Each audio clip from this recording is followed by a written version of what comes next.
At the outset, I express my thanks to Baba, Baba's grace, that it has been made possible for me to be with Baba lovers tonight, which I didn't. I haven't been in the States for over 6 years. I had not the opportunity to visit LA and be in Baba's center. And that has been made good today. And I must thank you all for this opportunity. Now, secondly, I want to ask you to forgive me for the absence of Leela. She was to be here today with me, but she is connected with a fundraiser for a temple in the Bay Area and is doing the cooking arrangements for the party. So she begged to be excused for not attending the function. Now, to share Baba's love stories, I will first begin on one recent incident in our family's life, which gives an idea about how Baba is merciful, although we are faced with difficulties.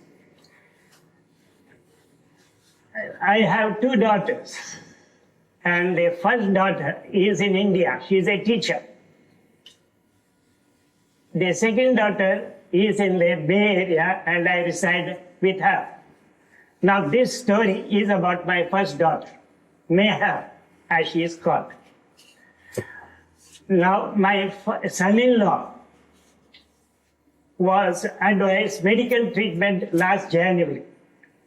96 January, he underwent an MRI and he was advised to undergo surgery for a bypass. And it so happened that he underwent the first operation in February. There was some complication and he had to be hospitalized for over 6 weeks, which was rather unusual. Again, there were complications and he had another surgery in March. We were here, Leela and I were with my second daughter, and we found there was no cause for anxiety and we left it to Baba's hands. It happened in the month of April, when he really got better.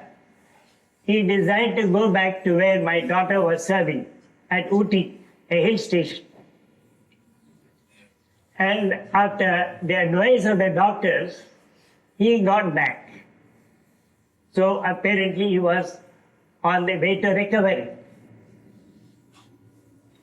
It happened that for nearly 3 weeks, when they were at Ooty, the whole family was together. My son-in-law, daughter, and our 2 children. But what happened suddenly at the end of May was there was some complication. What is the technical name? I don't know. He began to bleed from near his heart. It was an open wound. And that was the time when my daughter got a panic. And she was at Ooty alone. So she brought him to Madras overnight and staunched the blood from the wound right through the night. He was taken to the hospital direct from the station and operated. He was operated and in coma for a week and passed on.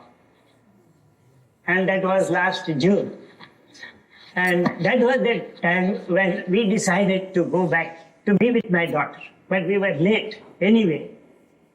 My wife went first, and I followed about 3 weeks later. And this was a very sudden, and not sudden in the sense that we thought he would recover. And when he did not, we really felt why Baba is giving this trouble to us. It is a pettiness, no doubt. But anyway, as a human being, we felt like that. But I want to tell you how this has been Baba's mercy. We got the doctor's report because the surgery report beginning from the first operation was right to 25 pages. I mean, we are not medical people, but we read the report for curiosity. And what we found from the report was that for the doctors, it was an unusual case. They didn't expect complication or further surgery. And also at the last stage, when he was operated and fell into a coma, they said one of two things will happen. He may recover. That also the doctors don't know. God knows. Secondly, even if he recovers, say, he will be either paralyzed or he will be a vegetable, brain dead. So there was no other alternative if he survived. But what happened was Baba ended our agony this way. He did not have to suffer living. But we had a shock when he passed on. So I want to start with this one, how Baba is the ocean of mercy. Now I'll go back to some old stories. This is the latest in our life, and it strengthened our faith in our Master. As all of you are so lucky to be devotees of Baba, I want to share these stories with you. Now I go back to the period how our family came to be under Baba's fold. And that is because of my grandfather. My grandfather was serving in the judiciary. He was in the judicial service of Madras state. I am talking about the early 30s or late 20s. In the late 20s, he came to know about Baba from some literature where he was serving. And that made him correspond with the Mandali at those times. And the Mandali was Dastur, one of the earliest Baba's disciples. And it so happened that without actually meeting Baba, Baba condescended to visit my grandfather's place in Madras in 1930. Baba did not give an opportunity to give darshan to him before. My grandfather had not met Baba before, but something convinced my grandfather that there is no other salvation except the Master at that time. Because at that time, we did not have the word avatar. He was a Sadguru, the perfect Master. So it happened that we had the visits of Baba to Madras on 3 occasions to our house. The first occasion was in March, the 1st, 2nd, and 3rd of March, 1930. Now that was the occasion when Baba condescended to open what is called the Meher Ashram, a place where we have Baba literature, and we wanted to place a magazine started, which is known as the Meher Gazette. Now the Meher Gazette, which was authorized by Baba, and the Meher Ashram, which was opened by Baba, also coincided with Baba planting a peepal tree on that occasion, on the 2nd of March, 1930, at the Meher Ashram. Now that place became a reading room for Baba literature, books, and other things. And Baba stayed at Baba's place. The Meher Ashram and Meher Bhavan are 2 opposite places. My grandfather's residence was named by Baba Meher Bhavan. And the opposite place, which was an open place with a shed at that time, was Meher Ashram, where he consecrated by planting the tree. Now when Baba was in Meher Bhavan, he gave darshan to many people. And it also happened that during the darshan, we are able to find out that in those days, as even now in some parts of India, we have got what is called the differences in caste system, class consciousness. What we have are the oppressed classes and the highborn, whatever. Now that was an occasion when the first time in the Madras region that there was a visit of Baba to Harijan colonies, what we call the depressed classes. And how it was brought about was, on the 3 days when Baba was there was the arrangement of feeding. There was the mass feeding of all the people of all classes and creeds, no high and low. And on that occasion, Baba partook of the food.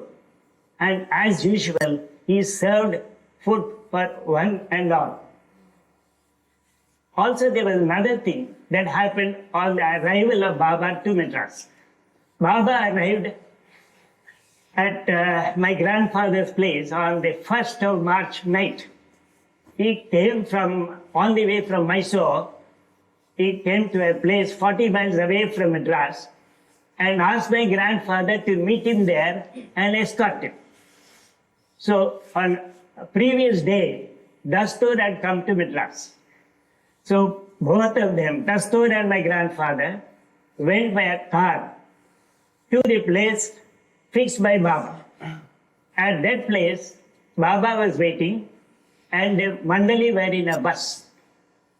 So Baba transferred himself to the vehicle brought by my grandfather and they came home.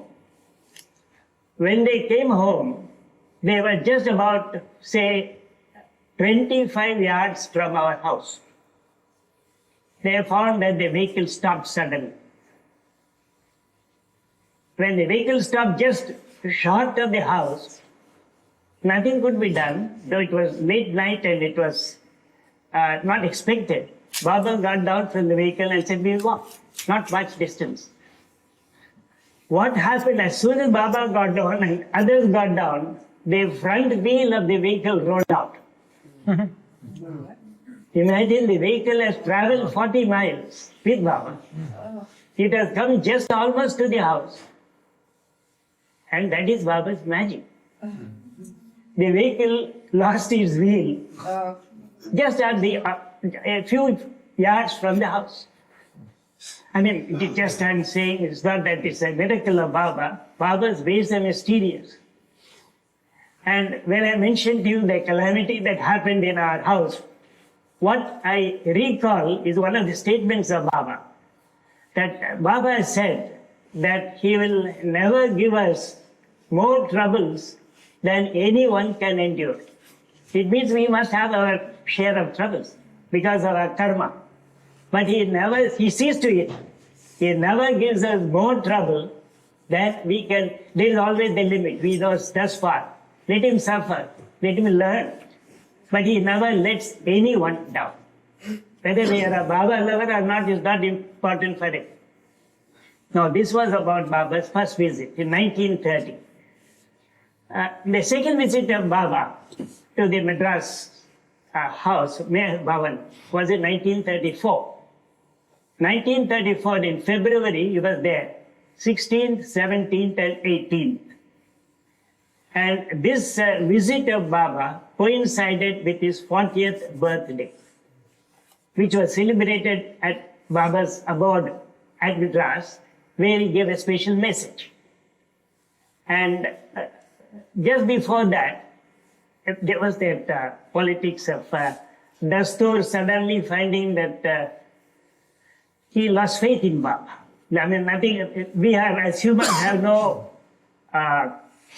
business to comment on other people's feelings.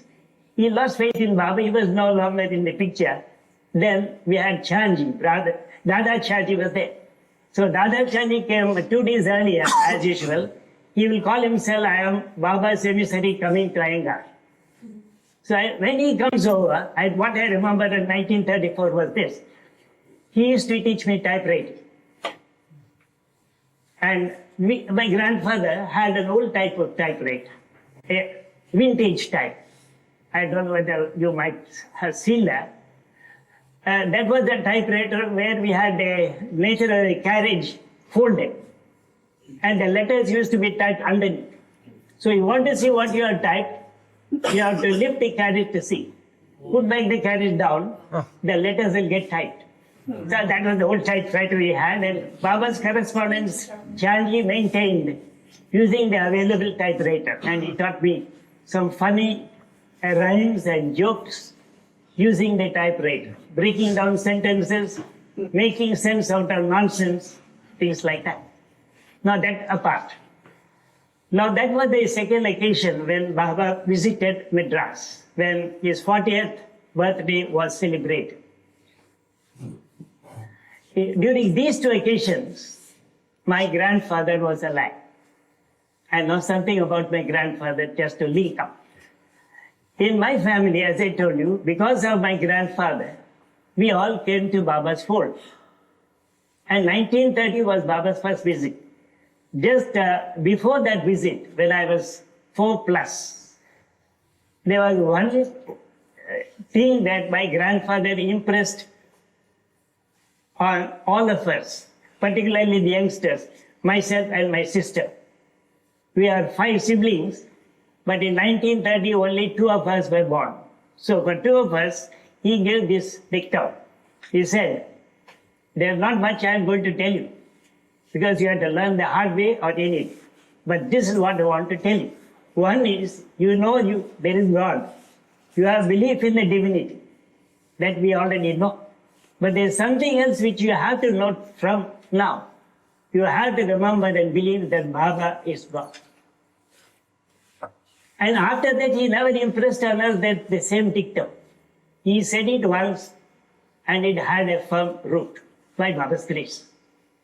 So we have never taught anything else and never gone back to our faith, our lost faith in what Baba does for us. So in 1947, when Baba came for the last time to Madras, my grandfather was no more. He had passed on in 43. But after 43, our household was such that the members of my family, apart from my grandfather and my father passed on in 44.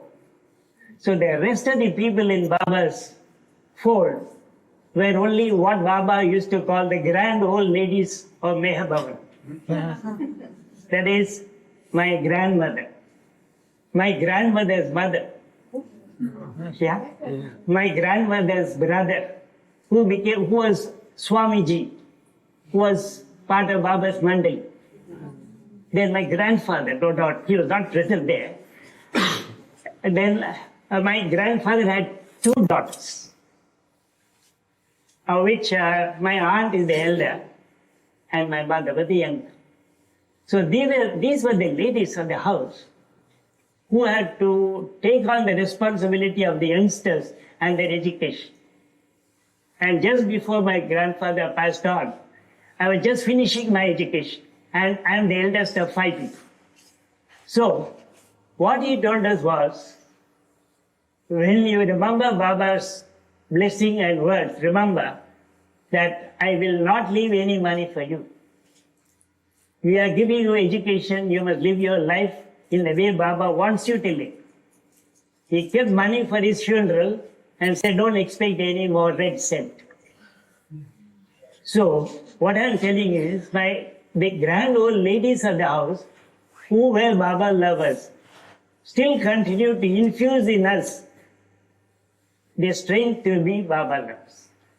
And they were feeling that Baba must come back sometime again to Madras, just because grandfather is no more. And we were corresponding with the Baba Mandali. It so happened that from the time of Dada Chand to Adi or Iraj, they became rather family members to the Aiyengar family.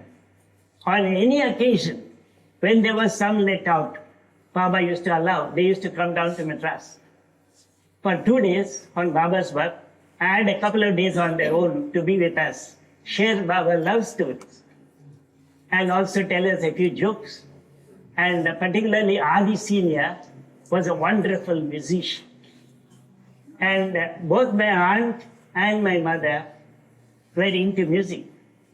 So they will go into singing ghazals late into the night.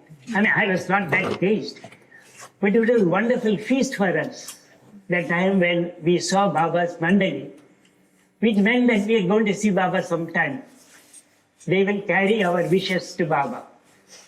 So it happened that when we were requesting Baba to give us darshan, Baba said he will do it at the proper time, which was, he fixed on the return from the second Andhra trip, which was, I'm sorry, I'm going out of track, which was in 47.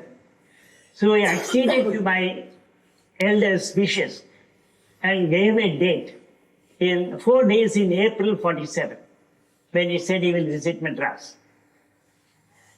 But what we think is going to happen now doesn't happen without some problems. 1947 early part was the period of transition of India to independence. We gained our independence in August, but after about 6 months earlier, there was a lot of restrictions. So when we asked for a public meeting, the British government was not giving permission for any public gatherings or meetings because there was fear of a reprisal or a revolt. So what happened was that there was correspondence to and fro whether Baba's visit will materialize. Later it happened that it will materialize. There are to be no public meetings, but there will be an ashram meeting, which is not that it was actually open, but it was not called a public meeting because it is within the premises of the house. And there will be private visits, that is all. There will be no reception at the station when he came, no send-off at the station when he left, because that is public. So all that was agreed to, and my aunt got the permission, and we told Baba, please, his things are safe. And Baba came on the 2nd of April, 2nd, 3rd, 4th, and 5th. 4 days he came on the 2nd evening and left on the 5th morning. And on this occasion, there were certain significant things that happened and which was an eye-opener to us. One of which was, my aunt was in service. She was in charge of what we now call here the battered women. She was in charge of reclamation of these women who were led astray. It was an institution partly sponsored by the government. And when Baba came here, he knew about the background because he knew our family history. He fixed up a meeting to meet them. These girls put up a play, which my aunt directed. She was a playwright and a musician. And Baba blessed the inmates. Now for this occasion, these girls had made ready a silk garland of raw silk spun. And Baba kindly accepted the garland. That was one. The second one was, on this occasion, Baba gave darshan under the tree planted by him in 1930. It was 17 years young when he came that time. So we had put a platform just before the tree, and the tree had grown so nicely. And Baba gave darshan under the tree, and we had taken 2 photographs at the occasion. One was a front view, another was a profile of that. I'll tell you a sequel to this 1947, which comes in 1986, apart. Now on this occasion also, in 1947, it so happened, when Baba was coming from the center, it's a private visit, and from the central station he is coming home to visit Meher Baba. we had taken a vehicle, and in the vehicle in the front was the chauffeur, then Adi and Baba in the front. At the back, my aunt, another Mandali member, and my sister. They were coming down from the station. What happens to our ego and how Baba deflates ego is what I'm going to tell. As the vehicle was just coming, say within a mile from the station, my sister Vasumati thinks, what every time when Baba comes, only Baba Mandali are with him. Adi is sitting next to Baba. I am in the back seat. Why not I be with Baba sometime? She said, no sooner she has thought, Baba ordered the vehicle to stop. Nobody knows. No. He says to Adi, please go at the back. And he calls Vasumati go to the front. She told me she really literally died of shame. I mean, we just thought. I mean, our thoughts are things that make or undo us. But this is something which is unique. No word was said or no discussion about it. It just shows we will put you to a level, but no doubt he meets with our, what can I say, even our unfair desires. So these were some of the things that happened when Baba visited Meher Baba for the last time in 1947. Next I go down to 1953. I have two daughters, I told you. And in 1953 was Baba's second, 1953 was Baba's first visit to Andhra. Now during Baba's first visit to Andhra, my mother was what I can call a stormy petrel. She fought with my grandfather and went to Baba and stayed with him 1 week at Bangalore without anybody knowing.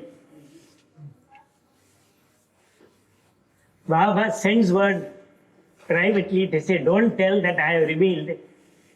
My mother's name is Janaki. Janaki is with me. But don't reveal. I will send her back in the proper time. So she was that type. Now what happened was, my mother asked permission to visit Baba in the darshan program at Andhra when he was there. And by Baba's grace, he said, come and stay 4 days along with my party. We were put up with our family friends, what we call the Dr. Dhanpat Rao, grand old man of Andhra, is a family friend. So he accepted to have my sister and my mother for 4 days during Baba's darshan program. And that was in the month of January 53. Now when my mother was there, we later found she has an idea why she went there. My wife was in the family way. So she has gone to ask Baba, Leela is in the family way, suggest a name for my grandchild. She has some reason for going there. So Baba gave the name Meher before the child was born, because my daughter was born in the month of May, whereas Baba met my mother in the month of January. So that is the story how Baba decides what is to happen. Now after this happened in 1953, we always, when I say we, I mean Baba, my family, always go on pestering Baba. How? The child is born.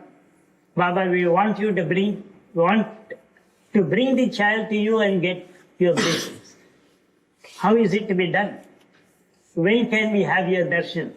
Where can we have your darshan? For that Baba says, wait. And we go on waiting till he gives you the time.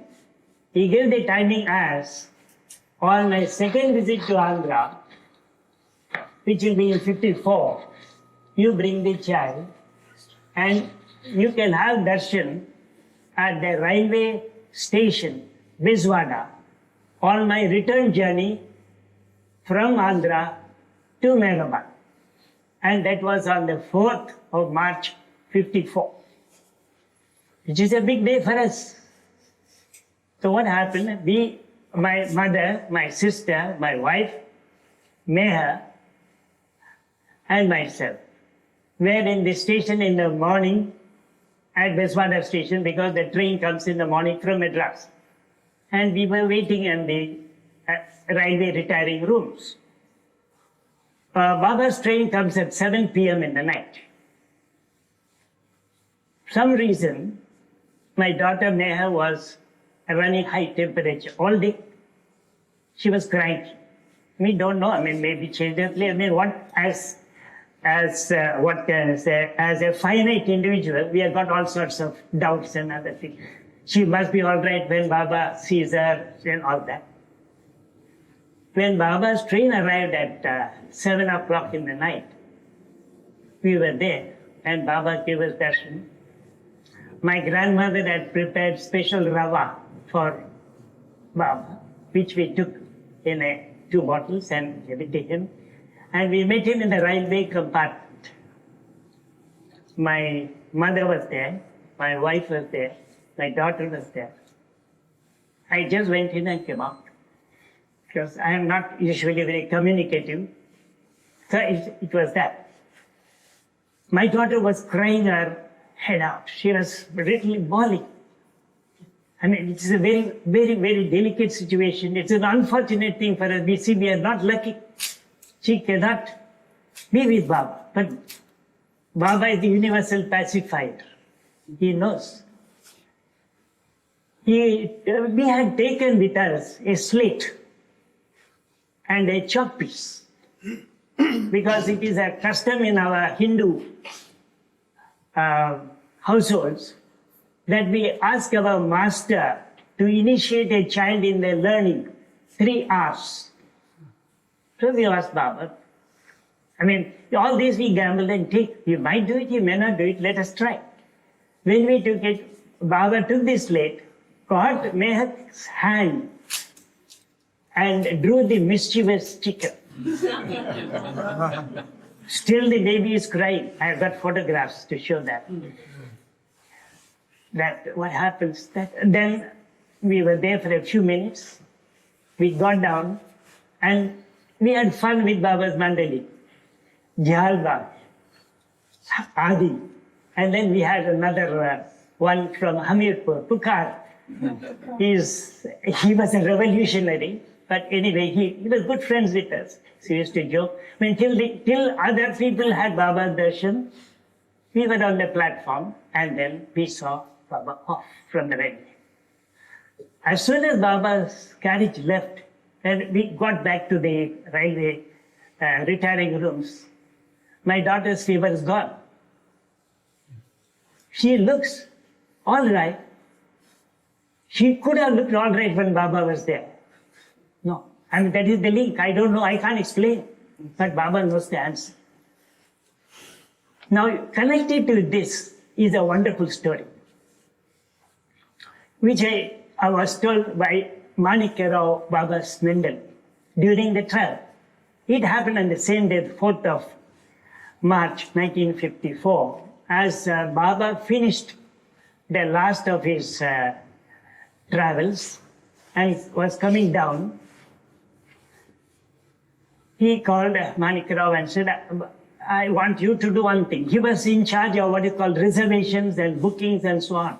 Will you do me one thing here, Baba? And he said, say anything, Baba. Yes. I want you to go, I don't know how, he was with him at that place, to go first to Vijayawada station, Biswada station, and there will be a lot of people there. I have asked Aiyengar's family to come for darshan. I want you to see that they are ready first when the train arrives. Because the train won't stop for a long time, we cannot afford to delay other people. You make sure that they are ready when the carriage stops. Let them have darshan, then the others can have. it is your lookout. And Manik Rao says, yes. He is traveling with Baba in the train, but he has got a plan. What he thinks is, the train stops in a particular station. The train Baba is coming is a slow train. Now he thinks, if I can get down at this station and wait for an express which is going to come shortly, I will catch the express. Whereas this train will be detained, I can reach Vijayawada quicker and do my job. Right. When the train comes to this station where the express is scheduled to come, he inquires of the station master. The station master, express is delayed. So if the express is delayed, he thinks, where should I go? There's no, I will be with Baba some more time. So that opportunity is lost and the train leaves that station. It happens after a few minutes that Baba's train and Manik Rao are detained at a wayside station a few miles off. For suddenly they got a message that the express train is making up time. So Baba's train is on a siding, and when they watch, the express train flashes apart. So he finds, well, how can he do it? He is not the only opportunity. Baba gave him a chance. He says, I want to be with Baba. I want to make the best of both. I lost this. How to do it? But anyway, Baba never lets anybody down, especially when he gives a person a work. He knows they will do it. But it's not an easy way, because Baba knows the work is a hard way. What happened was, he was really fretting. When this train was approaching Vijayawada station, the train was stopped at the outer signal. And Vijayawada station is one of the longest platform stations in India. It is about 1 mile long. The whole platform, about many platforms, but it was 1 mile long. And the train stopped half a mile further at the outer.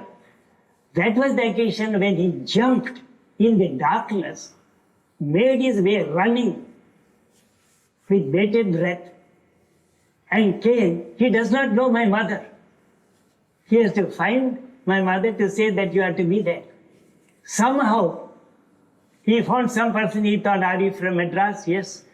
Come and stay here. Baba's train is coming. Be here. You are just saying the information. Baba's train still. And you say, what is this, a magic or not? He tests me. I ran with bated breath, but I had done my job. Baba's work is done. That's how. Now, I will tell you two more stories which my mother told me during the 1953 darshan at Andhra.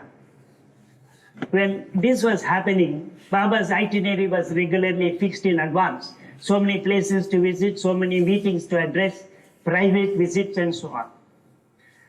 It happened in one of the villages, Eluru, that there was a young boy who saw one of the pamphlets, Baba's photo, which was given for distribution about Baba's meetings. When he saw the photo, I don't know, the contact was made. He loved to see Baba. And he went home and said, see, Master is coming, Baba is coming. I want you to, he is telling his parents, I want you to take me to Baba's meeting. Those chaps are orthodox. Who is this person? No, don't go. The boy is so insistent that he gets beatings only. He goes to sleep without food, but with Baba's, that photo under his bed, the pillow. The next morning he goes to school and he is rejected, perfect. My mother tells me that during Baba's visits, Baba is going in a car. At a particular place, he stops the car and directs the chauffeur to go to a particular school.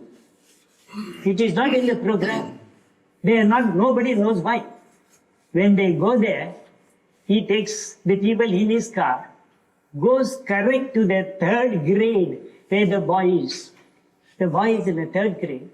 He goes not only to the school, he goes to their room, 3rd grade, meets the boy and hugs him. I mean, a lot of people in Andhra are very devoted. These parents may not know it, but people, I mean, it's a stranger going in, that's all. I mean, they think it's God coming. So the boy could not know how lucky he was. So when he came home, he tells his parents, you thought I can't see Baba? Baba came to see me. And the upshot was, the parents repented and attended Baba meetings in the following weeks. That is what Baba, I mean, that shows Master's compassion for anyone. If there is the innate desire of Baba, and we think it is not possible, that's what I find and say. Baba makes the impossible possible, he makes the possible impossible. Now that is about the period of 1954. I have one question. Is it time, or could you spare some more time? Oh, yeah. Please, I could. You tell me, if I go on rambling, you cut me short if the time is over. Please. Is it okay? Have enough, yes. Thank you. Forgive me, I didn't ask you at the beginning. I won't ask again. Could we also ask some questions? Yes, please. You're welcome. Okay. I just say, if you, and perhaps your questions may make me answer something else. We'll ask when you're. I'll do a little bit and then stop. So I would appreciate your question. Please. I'll just tell you one or two more things which are slightly uppermost in my mind. It was in, I came down to 54, yes. Then, this relates 1986, as I told you earlier. Baba's tree, planted in 1930, where he gave darshan in 1947. In 1968, Baba's tree began to wither. After so many years, we did not know how and why. It was shriveling. I mean, it was something which struck our hearts, and we called horticulturists to please examine the tree. They did some sampling, this and that, and said the sap is gone. Could you revive it? No. I mean, that is the human ego. No, we can't do anything. I mean, the day this happened, we wrote about. And it's an appeal. It is something, Baba. We bring it to your notice. We are no other things. We are not here to ask anything. We want to tell you. We feel like that. And the next day we have called the horticulturist in the morning. In the afternoon, when we get the mail, we get a letter from Baba. I mean, there's no connection between this and that. And that day in the afternoon, when we go to the ashram, what was not visible earlier, we find there was a tiny green shoot, new shoot. Every day, Baba's magic showed. And when we call the horticulturists, no doubt, it is what is called man proposes, God disposes. God proposes and disposes, it's not man. So that was what was happening. And today,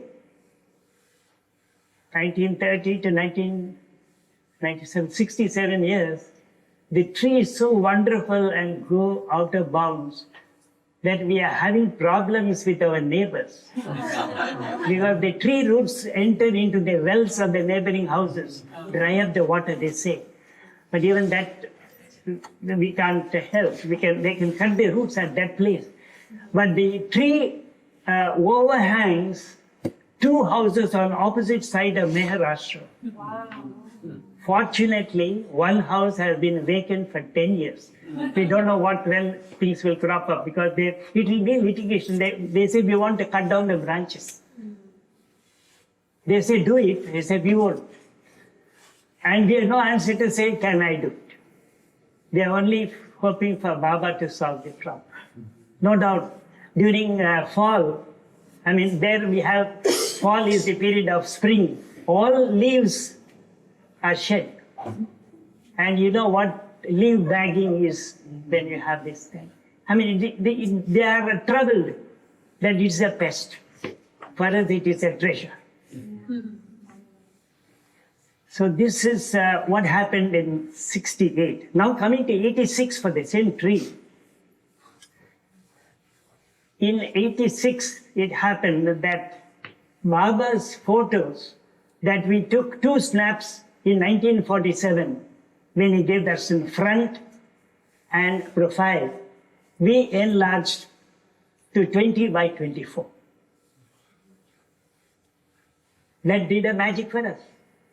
When we left it at distance and could see, I mean, as you are aware, we could see on the photograph images of Baba, different places with different profile. One showing the side view with the nose, which is very characteristic. I mean, it looked to us in some cases with a helping or a blessing hand, in some cases part of the face, the frontal view in silhouette. Then, behind Baba's photo, we found one by one the images of the 5 perfect masters. Babaji, Tadejimba. Then, yes, Supasni Maharaj, Sai Baba, and Narayan Maharaj. I mean, it just happens. And it can also be said that what your brain wants to think, it will think. Somebody says like that. But what happened was, when this happened in 86, because of the photograph, we called it for Meher Ashram a revelation state. What was hidden in 47 was revealed in 86. So we follow Baba's dictum, wait and see. That's what happened. And there are Baba lovers who come to Meher Ashram and visit. And from 86, we have consecrated the place as a temple of silence, where we have Meher Ashram redesigned with a front room with Baba literature, films, magazines. And my sister and I and others were there. When we are there, we are caretakers. Anybody wants to read, we give them material. They want to talk, we listen. They ask, we reply. Otherwise, they want to go inside, we tell them what is that. That is Baba's tree. And we have a request. When you leave the threshold of this room, please don't talk. We are going to a silent master, so it is a temple of silence. It doesn't mean that your heart can't talk to Baba. So we leave them 1 to 1. Go inside. Do anything of talking to Baba on your own and come back. But we don't have rituals, we don't have ceremonies, we don't have arti, we don't have music. And what happens was, it looks like something revolutionary. But we found that the silent master answers many questions. Because people who have not known Baba, who just pass over the road now and then, they said, can we go in? I mean, it is Baba's place. We are only caretakers. We go in. When they come back, they tell us, we have difficulties. The second time I am coming, my doubts are resolved. Can I tell you this? I said, please don't. It is between you and Baba. You are happy that you have found a solution because of Baba, it's okay. So our desire of Meher Ashramam to be temple of silence has been reinforced by what Baba lovers find and experience in their lives. Also, when they see this enlarged photograph of Baba, which we have put in the ashram, that enlarged one, they open our eyes to show things that we have not recognized. Some place in this, is it not like Baba? It takes a couple of minutes to register. Then, yes, like that. It so happens, even today, when we find Baba's tree leaf shed. It is a question of light and shade. It's a question of the appearance on the bark. But anyway, if we feel it is like Baba, and Baba wants us to think it is like Baba, it may be true. But what I say, it is no imposition on somebody else. If you feel like it, you recognize it. If you feel I am fooling, doubt it.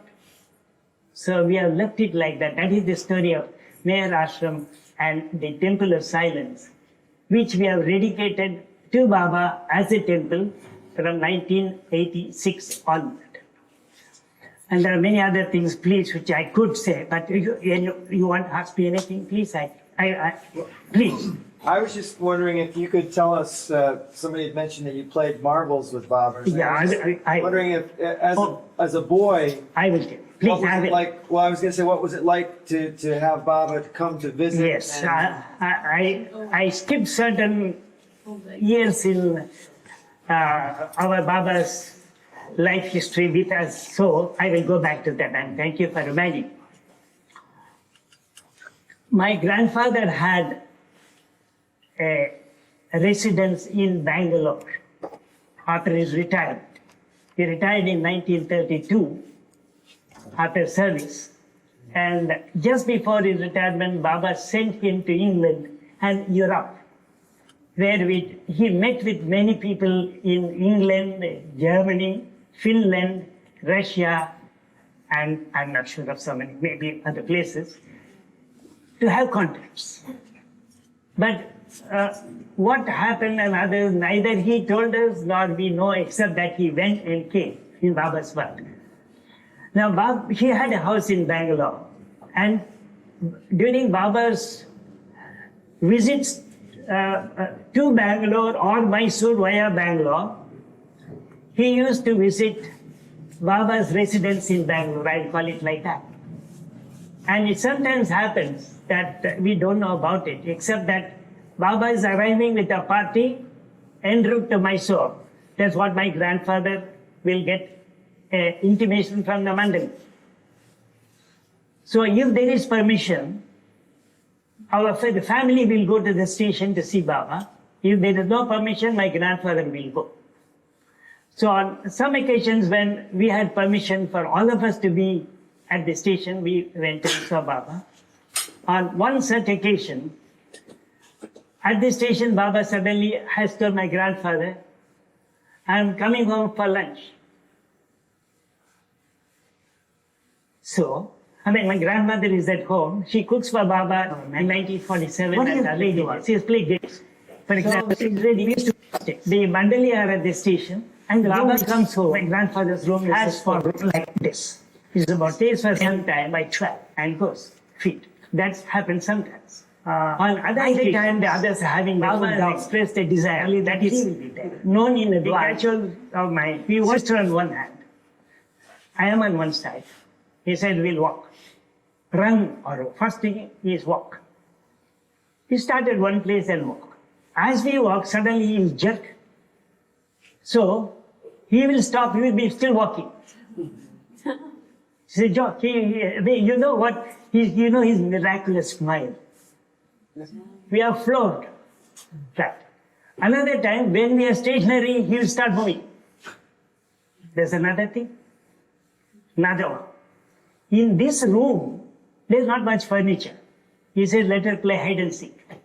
Where can you hide? There is no almirah, there is no thing like that. But what he did was, let us play hide and seek. You must close your eyes, and he says, no peeking. And you can't play fool with Baba. So we just shut our eyes. In this room, my grandfather had a slight opening and a veranda open. This door was normally closed. What he just goes out, closes the door, and disappears. So it's true. I can't find him here.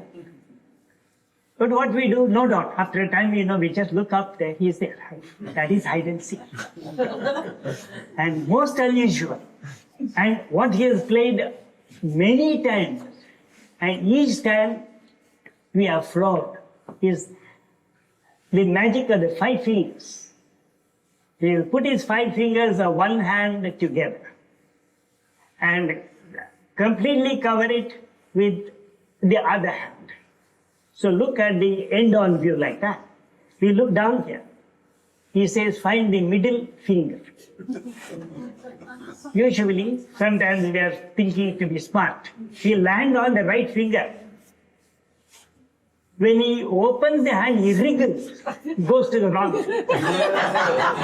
Never we have come through. It's fun. Even, sometimes it's difficult, we go to the second and third and mistake, then we are really caught. Even when we know he brings it, that is the game he plays. He wriggles so that we land on the finger. That is life. I mean, that's what. All this happened when my age was 1934. And my sister was 7. And these are the games he has played. I mean, these games, we did not have all these occasions in Madras because in 1930, I was young, and 1934 also, at that time, it was, my grandfather was there and we were all sidelined. I mean, we were not bold enough. In this occasion, in 1934 and 36, when he comes here, he draws us out of a shell. What I am feeling is, because of my grandfather asking us to believe in Baba as God, he puts us into what is called rigorous training. You must learn to lose. Must be. And one more thing, which in 1936, during Baba's visit in Bangalore, on February 16, 1936 was Baba's birthday. 1936 means his 42nd birthday. Is it correct, Peter? Yeah. Baba had asked his 42nd birthday not to be celebrated anywhere. You would have read about it. He said, long ago, my birthday is not celebrated. Who knows why? We know later on how. On the 16th of February, Baba was in my grandfather's house in Bangalore, apart. His birthday, yes, on that day, at Ahmednagar, Upasani Maharaj came to Baba's office, trust office. Adi was there. And Upasani Maharaj did aarti to Baba's photo on his birthday. So Baba knew he did not want others to celebrate because one of the perfect masters is to come for Baba and celebrate it. But what was he doing on the 16th of February at my grandfather's house? He settled the disputes between my mother and my aunt. And my grandfather was a disinterested spectator. Baba told my mother and aunt, quarrel in my presence and try to beat yourself out. Yes. I mean, there was some disagreement. My grandfather couldn't support either A or B. He said, what's the fun? But do it in my presence. Once that happened, he settled the dispute and took a promise. And remember why a promise is given on his birthday. Never ever quarrel. For any reason. And by Baba's grace, that continued. I mean, these are all lessons to us in whatever ways we have. Yes, so that is how Baba played with us. And these are the 3 different games or pastimes. He condescended to come down and teach us big truths because of that. Anything else you want to ask, you can ask me, otherwise I'll give more stories. What kind of tree was that? Pardon me? What type of tree was which Baba planted? It was a peepal tree. It is a heart-shaped leaf. I wouldn't know botanical details. I yeah. With your permission, I can show you a leaf of Baba's tree. Oh,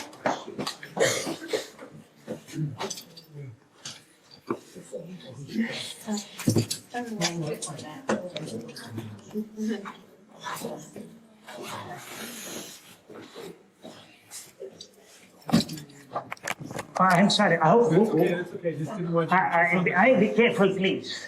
I'm very sorry. It's my mistake. I got here some things that look too good to be true. Where's my pen? Oh.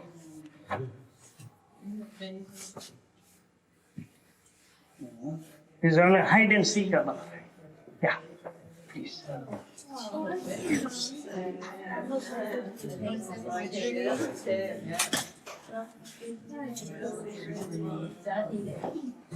Please. I don't have many.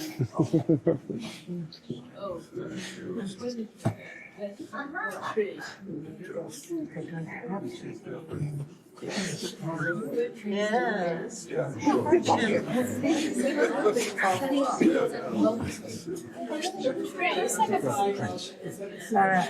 Pardon me? Please, you must forgive. I only know our P-E-E-P-U-L, people tree. That's how we call it in our Indian. It's not an Indian language, but it's a name given in India to the people tree. It's one of the trees Marco knows the name. which is planted in temples and places of worship. So ficus what? And it is the fig family, ficus. It has got a fruit like a fig. You're making it. It's a ficus family. It's the same tree as Buddhism. Bodhi tree, whether it is same, I don't know. Please. It's the same tree That's as the MeherBabaLibrary tree. So, you were born in 1925. Who? You, 1925, please. yes, so that was the year Baba began to silence. Yes, So, when you were playing with Baba, he was silent. surely. Did you feel he was silent? No? No. His silence speaks louder than words we have found. Because what he wants to convey is not by words. I mean, what I have found, I tell you, like what other people of Baba's, Mandali has told me, we have questions, but Baba has answers. And what people have found in Baba's tour of Hamirpur, which Pukar, the revolutionary, told me a story. At Baba's gatherings in Hamirpur, which nearly tens of thousands attended, Baba told the gathering, if you've got any questions, put them in a piece of paper and give it to Pukar. He will give it to me, and the last day we can talk about it. So hundreds of slips of paper came to Pukar. On the last day, Baba asked Pukar, please, where are the slips? I had all these slips, Baba. One by one, the people came and took them back. Why? They said they found the answers. That's all. Amazing.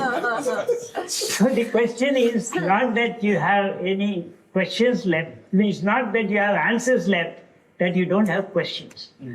That is more significant. There's nothing, we have no doubts. I mean, doubts that are today valid. That's what I remember Baba's statement. Or a quote, I maybe this way or that way, but I broadly go to the quote, unless I must look up mine. I keep about 100 of Baba's sayings always with me in my pocket whenever I travel in my book, which I go and even do window shopping at anywhere, so that sometimes I sit and wait for a bus or something like that, go on reading Baba's. No. But my memory is short, I may not be accurate. I am very, very hesitant to misquote. It's wrong. But this one, I think I am strong enough to do it. Baba says, if any person in any difficulty at any time and any place, you might have heard it, Yes. thinks of me wholeheartedly, the difficulty is immediately resolved. Now, people heard about it and they asked Baba, how? It is no magic. How can it happen? Baba says this. You are listening to me fully, you must know the answer.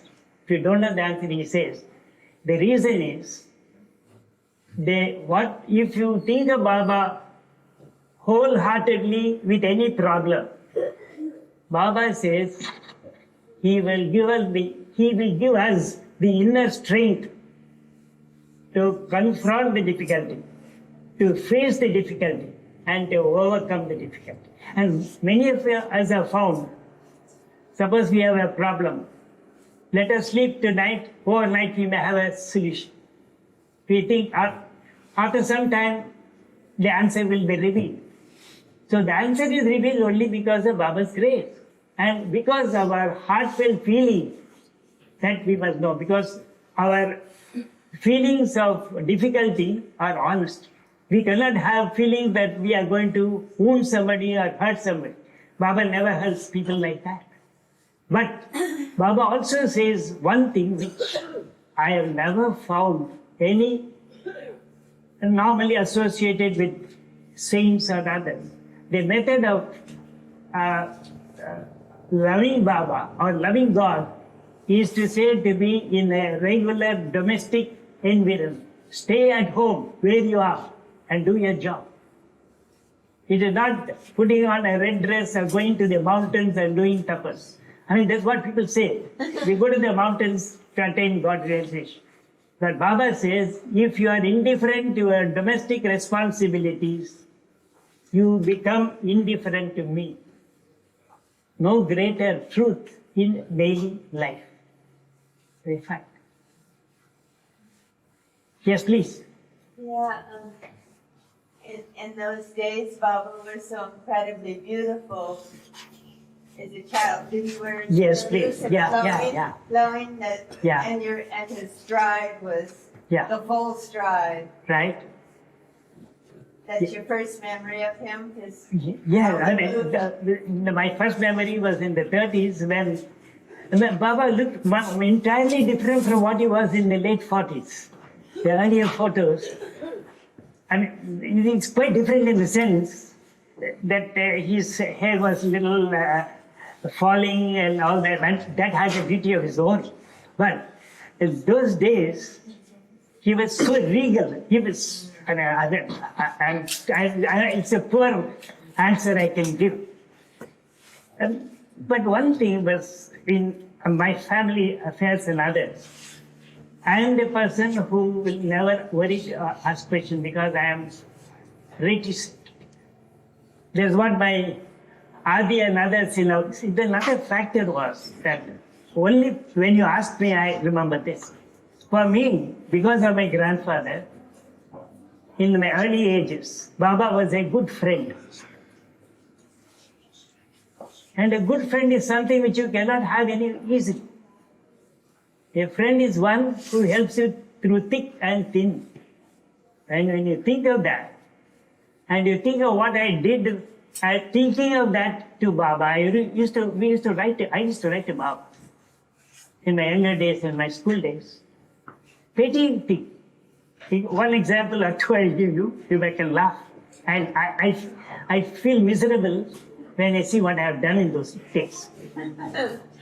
Number one, it happened in 1936. I write to Baba, Baba, I'm having my tonsil operation. I'm afraid. Please bless me. Baba replies, I am with you. Don't fear. Then second, during my schooling, and schooling and examinations are a necessary evil. So every year, I used to write to Baba, come December, Baba, I'm writing my examinations. Please bless me. No doubt I do my job, I read. I can't ask Baba to help me anyway. And what happens? Baba replies, my blessings will have it. And the letters by Chanji, the letters by Adi, the letters by Ja, letters by Iraj, they have been such close family friends of Aiyengar family. I'm just going to put everything on my grandfather because we are only Baba loves because he brought us to Baba. And I got the letters here. If you can see, I mean, it's a question of personal in the sense they enter into the spirit of my appeal. And sometimes they write. That when I write like that, these letters say, I received your loving letter. Baba is in seclusion, you know. But because it was addressed to him, I somehow managed to get it right to him. They will do the linkage. They take on the responsibility of helping a person. They do the good Samaritan work. Somehow the letter was read to Baba, and I'm glad to know that he sends his blessing. And most of these letters which I have here, I have got replies in under 1 week's time from the Mandali. When the Mandali had millions of letters to take account of their Baba's disciples, and thousands of chores which they had to attend to. I mean, it just speaks of, as Baba says, and which I remember any and every day, I would not have served my master as my Mandali are serving me in this light. That is the nature of the Mandali. So self-effacing that they take time, but only thing they must. I mean, that is what I go as what is known as a consolation, not as an ego boost. We must be recipient of their kindness because they think coming under Baba's fold, we will not consciously do anything wrong as to the best of our ability. Human beings are frail, and I'm no exception. But when they reply, letters giving so much of confidence in an individual, it means that I had to be very careful of my behavior. The more we read, the more we find how Baba's Mandali are those who are being, as you all know, being a member of Baba's Mandali is no joke. Yes, please. As we know, today is November 15, and November 15, 1952, it was when the fiery free life was began. Yeah. And I was wondering if you have any stories or any coincidence or anything that you could share with us regarding this fiery free life, or even if you like to talk about it, the way Baba stated it. Or... See, one thing I can tell you is that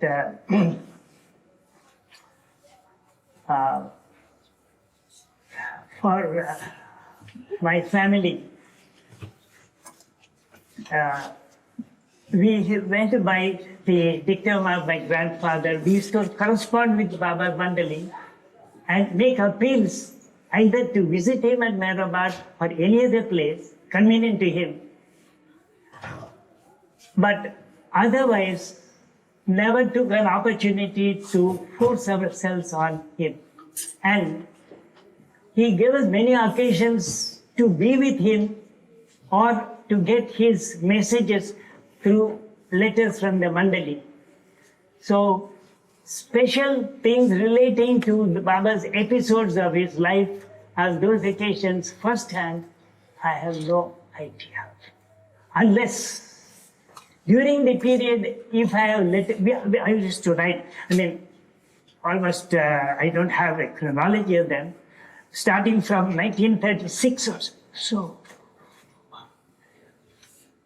I have my letters to Baba, and letters not only reply what I have, what my appeal is regarding this petty thing sometimes. I stopped all these once I started service. Then, if you see the letters, you'll see the turn of my younger brothers and sisters, the examination, whatever. The replies of Baba's Mandali, apart from replies to what we ask or to what we mention in our letters, are those which tell about Baba's workings, Baba's visits, Baba's work, Baba's visits abroad or wherever he visits. So information which I get from this letter, which I glean, tells me, but first hand, I have no idea. Please. You know, if you say for a particular year, I just read one or two, just what he says, but it is what I get to know. What was the year you mentioned, please? 1952. 62, yeah. 52. Pardon me? 52. 5-2, right, 1 minute. See, for example, in 48, I mean, he came to Madras in 47. Again, we go on asking, Baba, come again. I mean, it's petty. He doesn't. But anyway, he replies to a letter. He says in reply to a letter of your brothers and sisters, there is a constant urge and desire to have Baba's darshan again. I know how deep they are. It is not always easy to describe how very difficult it is these days to request Baba to give darshan to persons coming from long distances to see him without taking permission. The external activities of Baba, evident from his movements, can be seen with the naked eye, but are not so difficult to put down. But his occupation internally in spiritual working, it is that which keeps him so much absorbed and is difficult to depict. Like that they write, and he said according to news, Baba's food grain, Baba went with a party here, there. That information second hand we glean. But directly 52, I'll see when there's anything, but I'm really... 52. No, I don't have. 49, then 52 Oh, is read 49. 49. 49. You're born.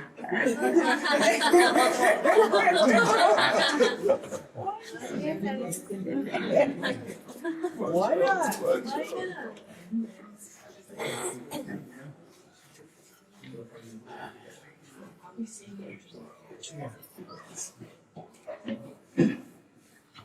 Yes, in 49 January, he writes, during the coming 11 months, Baba will be cut off, as you all know, from news which you will have, and therefore you will have enough grounds to complain, and you should only begin to write to him from 1950. I mean, sometimes like that. It's, and one thing I just before, I just stop, but one thing I want to tell, and that concerns Leela and myself. In our Hindu society, we have arranged marriages. That is, the girls' party and the boys' party are, sometimes they are related. In many cases, they are from different families who are not met earlier or not related. In my case also, Leela's family and my family were not related. And Leela came down to Madras in 1950, ostensibly to meet another person as a group. It didn't materialize. And then there was a family member known to both the families who introduced Leela's people. And we got to know each other, and I first met Leela on the 10th of July, 1950. Yeah. So significant, I thought, whenever 10th July comes, they're silent, Baba's silent. And our wedding was in August of 50. When Baba brought Leela to our family, Leela's people had no knowledge about. And we made it very plain to that family We are Baba lovers. Because the Hindus, they are not so familiar with Baba. But it was Baba's grace that Leela's father, mother, and parents accepted to give a daughter to a person who is not in a regular run of the religious leaders, but right. And when Leela came home, she expressed a desire, must be Baba's urge, to meet Baba. And when she expressed a desire to meet Baba and wrote a letter in 1952, she got the chance only in 1954, when my daughter was born. But when she wrote a letter to Baba in 1952, Baba replies, and I want to tell you the significance of that. I read it to you so that what God distils, we know only when He reveals Himself to us. And when Leela wrote that she has a desire to have Baba's darshan, we got this reply from Baba, written by Adi for Baba's sake. Yeah, Kings Road, Ahmednagar, 29th March, 52. The letter reads, My dear Leela, Baba received a letter on the 23rd.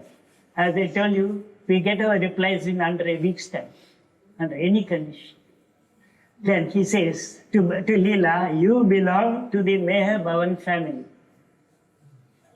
We have no idea that Leela will be associated with our family. But Baba says, then he says, you came to know of it later. But Baba knows that you are one of the family. You saw his pictures. You will see him in person. Then all the waiting will be recompensed. Baba sends you his love and to all whom you love. I mean, that reinforces certain things. Never mind. Kasthuri, tell the story about Baba reminding you about your grandfather after he had passed. Yeah. That one more thing also I didn't tell myself. Right. We had been to Guru Prasad for Baba's darshan in 1962. My mother was there, my sister, Leela, first daughter Meher and second daughter Niru. And incidentally, in 1962 when we went to Baba's darshan at Pune, my mother thought Baba was kind and gracious to bless Meher Kanti with all the alphabet board. Why not I try it for my another grandchild, my second daughter, Niru. So we took a slate. We took a chalk piece again when we went for the darshan. When we went for the darshan, the slate is ready, the chalk piece is missing. And we are in Baba's presence. We are so jittery. But Baba says, no, don't worry, be happy is his mantra.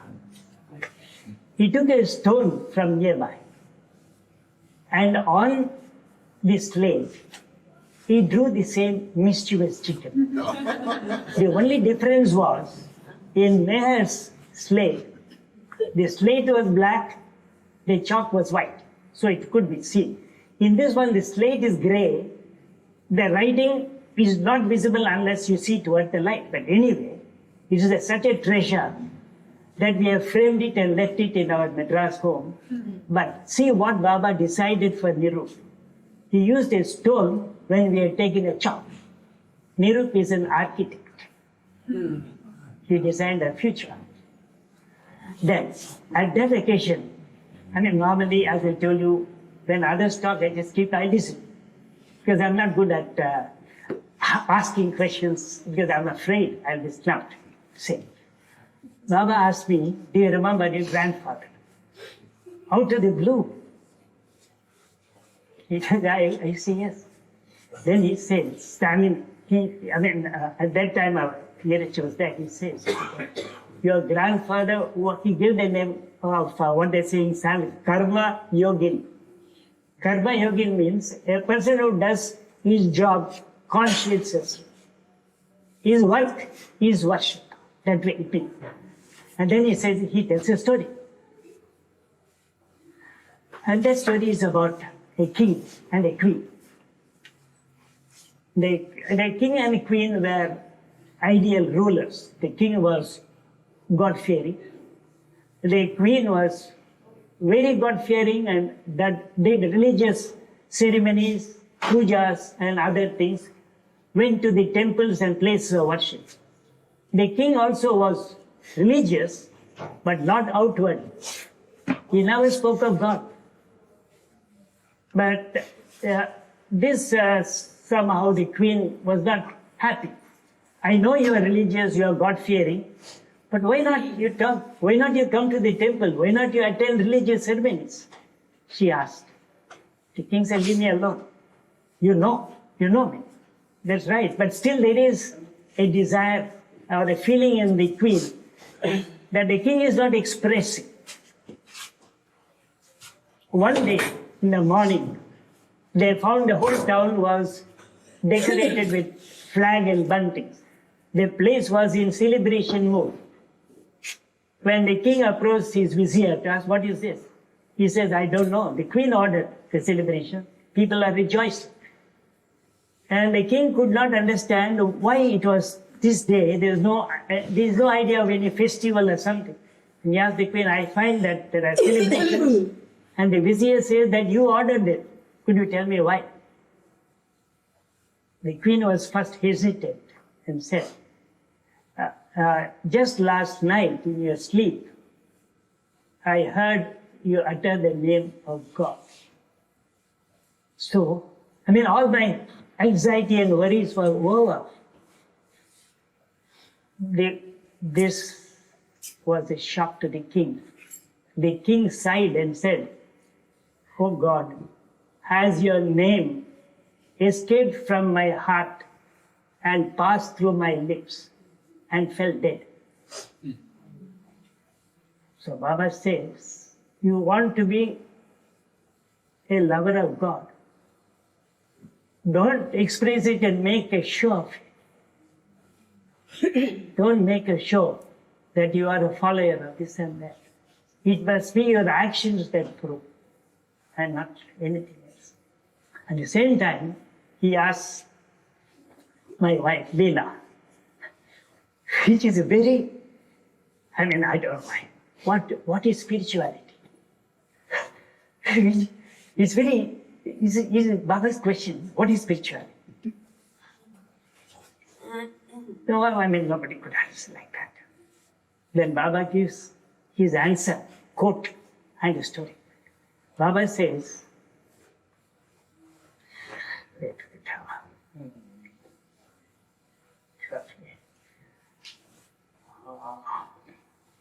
he gives the words like this. Spirituality is a poise, perfect poise. These are the words.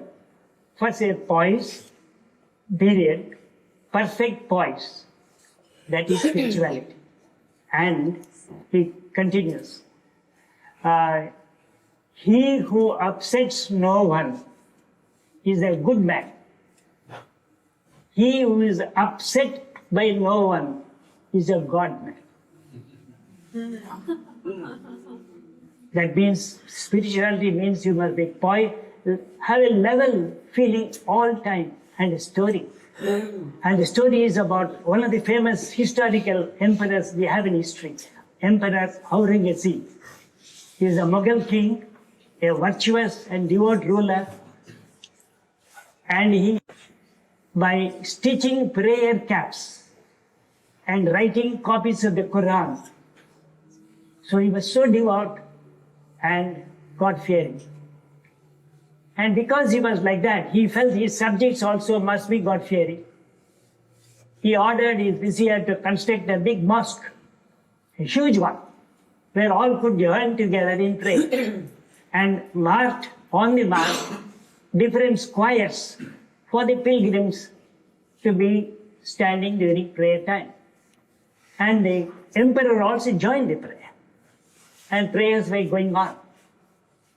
One day the emperor found that one place, a square, was empty. He asked his vizier, what is this? The vizier says, there's one man. He's outside the mosque always. That is the vacant place. Why? You must also join the crowd and you must come here. They tried to tell him, he says no. Then the emperor said, no, you must be forced to come. There's no excuse. So the chap was forced to come and occupy the place during prayer time. And the prayer was going on. And usually the mullah recited the prayer. When the mullah finished the prayer, this young man who was in this place shouts at the top of his voice, your damn God is under my foot. He said, your damn God is under my foot. Because of the emperor's presence, nobody could say anything. And this fellow left. After a time, the people began to be jittery. And the emperor said, why? See, we executed. It was done. Then, for many days and nights, the emperor was having difficult times. He couldn't explain why he was confused. Then he perhaps thought, perhaps this has something to do with that occasion. Then he asked the vizier, all of them to assemble. Let us try to find out the root of that. So when all of them assembled, and the mullah also was there, the priest, he asked the priest, do you remember that day when you said something and one person shouted? Was it anything significant in your talk that day which could have incited anybody? The mullah said, no, my lord, I just prayed as every day. But that from early morning, I was a little worried about my daughter's marriage. And I put in an extra effort in my prayers, thinking you will be pleased to grant me some bounty. Then the emperor thought, what connection can be there? When he said, your damn God is under my foot. He asked the vizier to dig that square where the fellow stood. Under that slab was a bag of gold. So, he came to understand that the words of the mullah were more about the mullah than about God. The man said, your damn God, you're thinking of money when you're praying. The money is under my foot as a bag of gold. I mean, he was so far-sighted. See, what happened was, it was too late. The emperor discovered that he had unjustly executed. He lost his balance. He has no poise. He's a religious man, but no way to spirituality. But anyway, he repented and asked that his body be cut into pieces, each piece being entombed in the shrine of a saint. But all that was too late. So Baba says that is spirituality.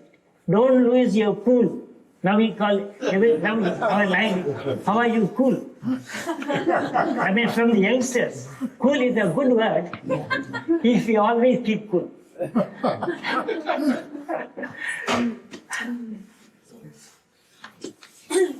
Yes, please. That would be the last question. Did Baba ever draw you out, like make you sing songs for him or tell a joke or when you were little? No, I had my share of jokes from Jalbai, Baba's brother. And I got every letter he writes to Leela and me will end in a joke. And when my brother and I were in 1955 Sawas, we were in the last week. Jalbai came into our tent every night and insisted he will go on with his jokes. With the result, at the end of the 5 days, I had 101 jokes. I'll give a couple of them which will make you laugh because, I mean, he's Baba's humorist. That's right. And one more before I forget, I want to tell you a story Chanji told me, if you can give me 2 minutes. Oh, sure. Yes. And that's very, very, very, because that shows this thing. And the head, you might have read the story. The heading is, it's called Sight and Insight. That is the heading. And it also tells a big dictum like this. When the pupil is ready, the master appears. The sequel. When the pupil is not ready, the master disappears. Do you know that? There's a story Chanji told me, which happened when Baba was in Rishikesh. Okay. Now, when the story is there, first comes the sequel, and then comes the prologue.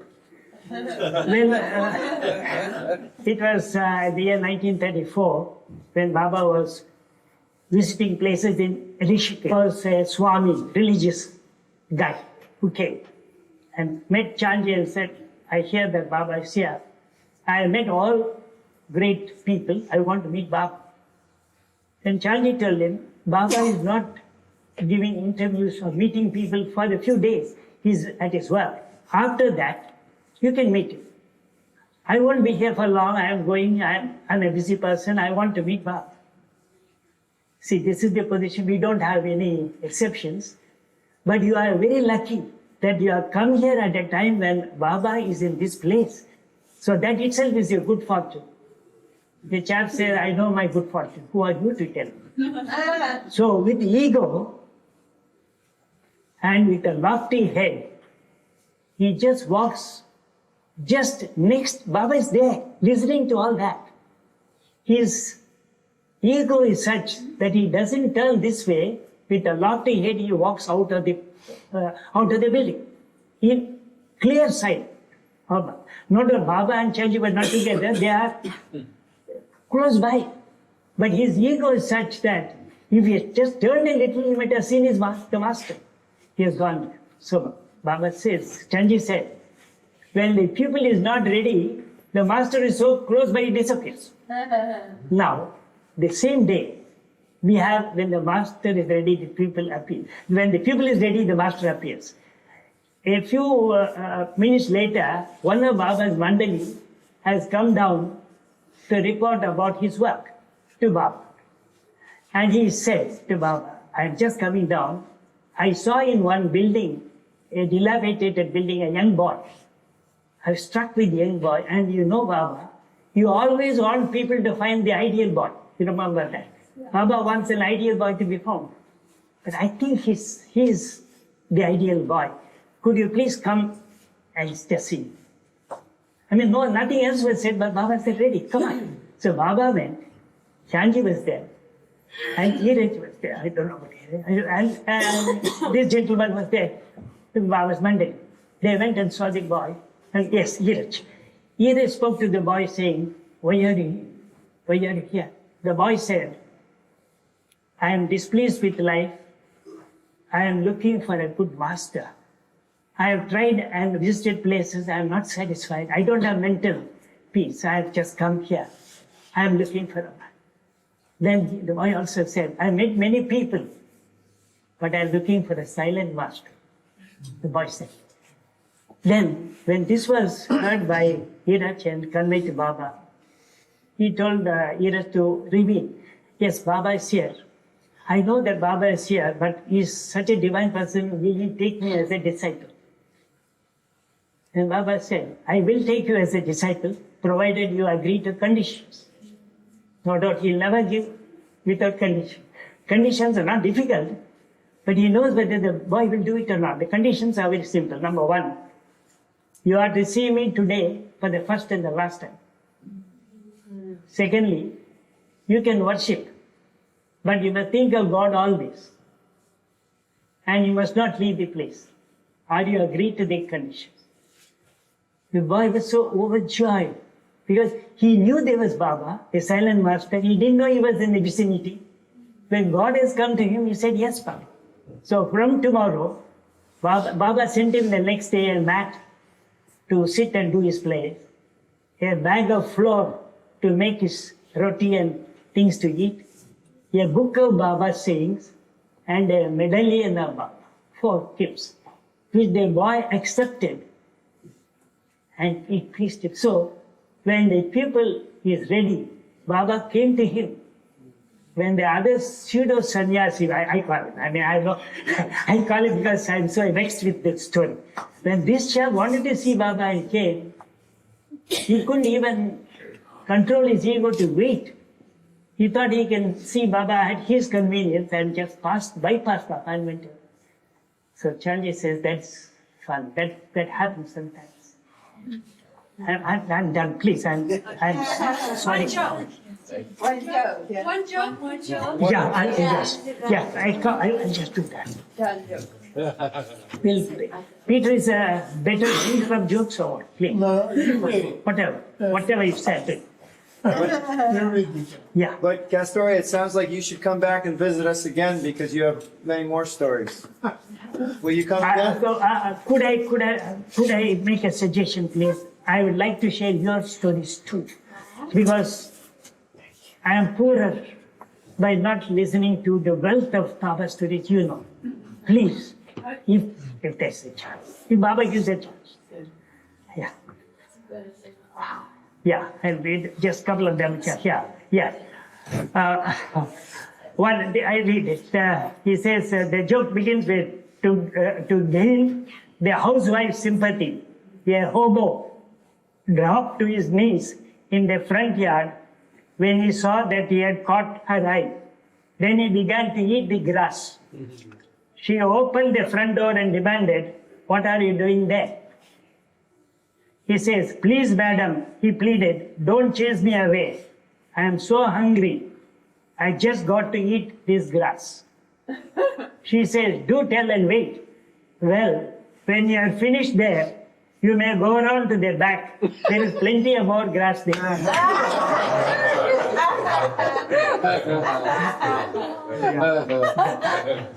Another joke. A waiter says, "I have stewed kidneys, boiled tongue, fried liver, and pig's feet." That's what the waiter said. The diner asks, "Don't tell me your troubles. Give me some roast beef."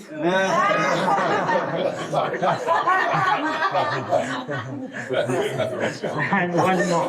That's good. I say, an examiner to a Scottish applicant for a job on the police force.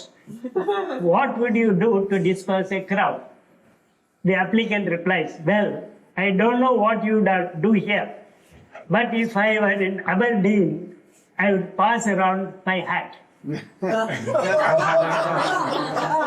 As he writes, I'll write more jokes in my next letter. Every time. I have only 3 here. I'll give you one more.